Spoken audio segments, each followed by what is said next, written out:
वल्लरी प्रकाशनाच्या आजच्या शेवंती या प्रातिनिधिक काव्यसंग्रहाच्या प्रकाशनामध्ये तुमच्या सर्वांचं स्वागत करते.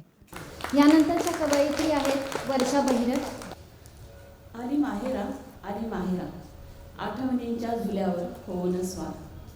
आज आनंदाच्या शाळेत मन अलगद फिरे, समाधानाची फुलबाग फुलली चहूकडे.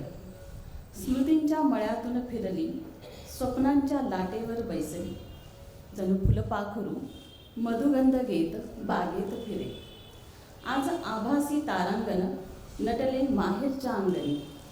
कितीतरी उन्हाळे पावसाळे दृष्टीतून हळुवार सरके.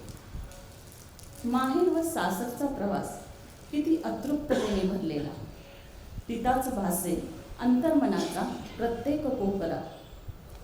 रांगोळी आशा आकांक्षांची ती रोज रेखाटली. सासरची सप्तपदी मर्यादेची तिला अग्नीप्रमाणे जाळी. सरले विश्रांतीचे सोहळे बंद करून सारी मायेची कपाटे. हास्याचे पाऊल टाकत ती पुन्हा कर्तव्याचा श्वास बरे, कर्तव्याचा श्वास बरे. नमस्कार. की त्यांना विनंती आहे की त्यांनी ताईंचा सन्मान करावा.